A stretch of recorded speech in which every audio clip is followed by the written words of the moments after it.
আমার পুত্রের আবদার ছিল সে বেবি সুইট খাবে, তাই অবশেষে বানাই ফেললাম। আর পোলাপাইনে একদম খেয়ে এত মজা পাইছে, আপনারা ভিডিও দেখলেই বুঝতে পারবেন যে ওরা অনেক বেশি হ্যাপি হয়েছে। আর সত্যি কথা বলতে অনেক বেশি মজা হয়েছে। আমি আপনাদেরকে দেখাবো যে কিভাবে খুব কম সময়ে কম খরচে আপনারা বাসায় এই বেবি সুইটটা বানাইতে পারেন। হ্যালো এভরিওয়ান, তো আজকে আমি আপনাদেরকে তৈরি করে দেখাবো আগের আর কি শিরা দিয়ে কিভাবে আমি বেবি সুইটটা বানালাম। তো আমি এখানে ছানার জিলাপি বানাইছিলাম, তো ওইখানে অনেক শিরা ছিল আর কি, তো ভাবলাম এটাকে রিইউজ করি। আর এই শিরাটা একটু পাতলা ছিল, আর বেবি সুইট যেহেতু করব তো এই শিরাটাই কাজে লাগাবো। বেশি আবার যদি ঘন হয় তাহলে কিন্তু হবে না, পানি ইউজ করতে হবে সেক্ষেত্রে। তো আমি এখানে 1 কাপ শিরা হয়েছে, আমি 1 কাপ শিরার সাথে আর কোনো পানি অ্যাড করব না, এটা একটু একটা বলক আর কি তুলে নেব, কারণ আমাদের একটা মোটামুটি পাতলা শিরা লাগবে। তো আপনারা কিন্তু চাইলে কিন্তু খুব কম সময়ে কিন্তু বাসায় বেবি সুইট বানাতে পারেন। ট্রাস্ট মি, এটা এত বেশি মজা হয়, দোকানের থেকে অনেক বেশি ভালো হয়, প্লাস মজাও হয়। তো এই যে শিরাটা দেখতেই পাচ্ছেন একদম পাতলা। ও আরেকটা কথা, যারা শিরা ইউজ করবেন না মিষ্টির, তারা যেটা করবেন এখানে 1/2 কাপ চিনি নেবেন আর 1 কাপ পরিমাণ পানি, জাস্ট একটা বলক আসলে ওটাকে নামিয়ে রাখবেন, ঢেকে রেখে দিবেন। তো আমি এখানে 1/2 কাপ পরিমাণ গুঁড়া দুধ দিলাম, আর 1 টেবিল চামচ পরিমাণ ময়দা, 1 চামচ পরিমাণ সুজি, আর যাবে এখানে হাফ চামচের মতো বেকিং পাউডার, আর 1 চিমটি বেকিং সোডা। এটা কিন্তু একটু সাবধানে দিতে হবে, কারণ যদি আপনি এখানে বেশি পরিমাণে বেকিং সোডা দেন তাহলে কিন্তু মিষ্টি ফেটে যাবে। জাস্ট 1 চিমটি দিতে হবে। আর এখানে আমি হাফ চামচের মতো ঘি দিয়ে দিলাম, ব্যাস। এখন এগুলোকে একদম ভালো মতো আমরা মেখে নেব। আর গুঁড়া দুধ দিয়ে করলে হয় কি, মিষ্টিটা একদম ইনস্ট্যান্ট, একদম তাড়াতাড়ি হয়, ছানা কাটার ঝামেলা থাকে না।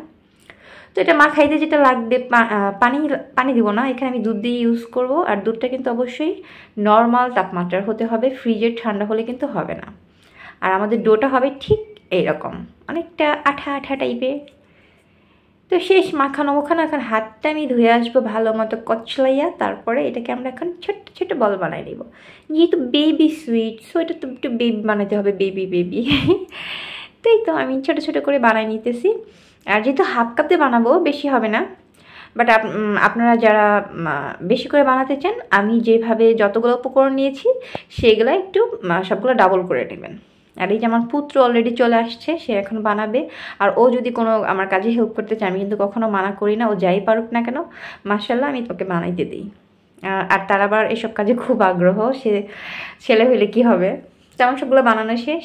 আর এই যে এখানে আমি তেল দিয়ে দিচ্ছি, তেলটা কিন্তু বেশি গরম হলে হবে না, একদম হালকা গরম হতে হবে। তো সবগুলো দিয়ে দিচ্ছি। আর এটা কিন্তু শুরু থেকে শেষ পর্যন্ত আমরা কি করব, লো থেকে একটু বেশি আছে, এটাকে আমরা ভেজে নেব। আর আমি আজকে এটাকে আপনাদেরকে 4টা কালার করে দেখাবো, কিভাবে আপনারা বেবি সুইট দোকানের মতো 4টা কালার করতে পারবেন। তো মিষ্টি দেওয়ার পরে 4 মিনিট পর আমি এখানে এই যে উঠায় নিতেছি, কারণ এটা আমি এখন সাদা কালার করব। তো 3-4 মিনিট পর আপনারা উঠায় নেবেন। আর এই শিরাটার মধ্যে এখন এটা দিয়ে দিলাম, দিয়ে জাস্ট একটু নেড়ে চেড়ে এটা আমরা উঠায় নেব, ঠিক আছে। কারণ এটা যেহেতু বেশি ভাজি নাই, এটা বেশিক্ষণ এখানে শিরার মধ্যে দিয়ে রাখার কোনো দরকার নেই, তাহলে কিন্তু বেশি নরম হয়ে যাবে, আগেই বলে রাখলাম। তারপরে আমরা আরেকটু ভাজবো, যখন আরেকটু লাল লাল হবে তখন আমরা এটাকে উঠায় নিয়ে আবার শিরাতে দিব। তো এই যে, তো এখনও আমি প্রায় 20-23 সেকেন্ড শিরাতে একটু নাড়াচাড়া করে উঠাই নিয়েছি। এখন আরেকটু লাল করে ভাজবো, তারপরে আরেকটু ডার্ক করে ভাজবো। তাহলে কিন্তু আমাদের 4টা কালার হয়ে গেল, তাই না? একটা সাদা, একটা লাল, আরেকটা একটু কি বলে, আমি কালার আসলে কালার ব্লাইন্ড যারে বলে, কালার বলতে পারি না। আর একটা একদম লাস্টেরটা একদম ব্ল্যাক ডায়মন্ড। আর এই যে যেটা লাস্টে আমরা উঠাইলাম, এই একদম কালো যেটা হয় সেটাকে কিন্তু বেশিক্ষণ রাখতে হবে। তো এটা শিরাতে দিয়ে আপনার 1 মিনিটের মধ্যে রাখবেন, যেটা কালো। তো এই যে এগুলা কিন্তু জাল করার কোনো দরকার নেই, বেবি সুইটগুলো জাস্ট এভাবেই আপনি শিরাতে একটু নাড়াচাড়া করলেই হয়ে যায় না। তো হয়ে গেল আমার বেবি সুইট, অনেক সহজ তাই না? আশা করি আপনারা সবাই বাসায় ট্রাই করবেন। আর যারাই ট্রাই করেন না কেন, অবশ্যই কিন্তু আমার কমেন্টসে জানাবেন। আর ভিডিওটা ভালো লেগে থাকলে কি করবেন, একটা লাইক দিবেন আর শেয়ার করতে কিন্তু ভুলবেন না। তো এই যে এখন আমরা একটু খাইটা দেখবো যে কেমন হয়েছে। মাশাআল্লাহ অনেক বেশি মজা হয়েছে। সবাইকে ধন্যবাদ দেখার জন্যে। আল্লাহ হাফেজ।